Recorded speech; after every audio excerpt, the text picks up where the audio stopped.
जय श्री कृष्णा साथियों, आइए सुनते हैं अभिमन्यु की कथा। महाभारत की कहानी में आपने कई वीर योद्धाओं के बारे में पढ़ा सुना होगा। आज हम महाभारत के एक ऐसे महान योद्धा के बारे में बताने जा रहे हैं जिसने महज 16 साल की उम्र में अपने पराक्रम से कौरवों की सेना के छक्के छुड़ा दिए। इस योद्धा का नाम है अभिमन्यु, एक ऐसा शख्स जिसके जन्म से पहले ही तय हो गया था कि वो कब मरेगा। उसका वध करने के लिए कौरवों ने युद्ध के नियम भी ताक पर लगा दिए थे। 5 पांडवों में से एक अर्जुन और उसकी पत्नी सुभद्रा का बेटा था अभिमन्यु। सुभद्रा श्री कृष्ण की बहन थी, यानी कि अभिमन्यु श्री कृष्ण के भांजे थे। अभिमन्यु को चंद्रदेव का अवतार माना जाता है। इसका कारण यह है कि एक बार स्वर्गलोक में सभी देवों को अपने पुत्र धरती पर भेजने थे। चंद्रदेव से भी उनका पुत्र धरती पर भेजने के लिए कहा गया। चंद्रदेव ने कहा कि वे अपने पुत्र से ज़्यादा लंबे समय तक दूर नहीं रह सकते, इसलिए सिर्फ 16 साल के लिए वे अपना पुत्र धरती पर भेजेंगे, फिर उसे वापस अपने पास बुला लेंगे। चंद्रदेव का यही पुत्र धरती पर अभिमन्यु के रूप में आया, यानी कि अभिमन्यु के जन्म से ही पहले तय हो गया था कि उनकी आयु महज 16 साल की रहेगी।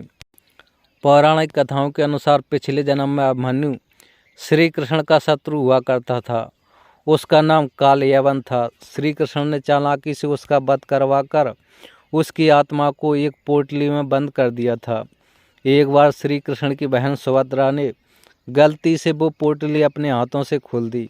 फिर पोटली से आत्मा निकलकर सुभद्रा के गर्भ में चली गई और अभिमन्यु का जन्म हुआ। अभिमन्यु को महाभारत काल के महान योद्धाओं में से एक माना जाता है। कहा जाता है कि उसके जितना पराक्रमी महाभारत काल में और कोई नहीं हुआ। महज 16 साल की उम्र में उसने अकेले ही कौरवों की प्रमुख सेना को जख्मी कर दिया था। महाभारत के युद्ध में अभिमन्यु ने दुर्योधन के कई पुत्रों को मार गिराया। युद्ध के 13वें दिन कौरवों ने पांडवों को फंसाने के लिए गुरु द्रोणाचार्य की मदद से चक्रव्यूह का निर्माण कराया। उस युग में चक्रव्यूह को भेदकर बाहर निकलने की कला सिर्फ 4 लोग जानते थे: श्री कृष्ण, गुरु द्रोणाचार्य, अर्जुन और प्रद्युम्न। अर्जुन ने सुभद्रा को एक बार चक्रव्यूह भेदने की कला बताई थी। अभिमन्यु उस समय अपनी माँ सुभद्रा की कोख में था।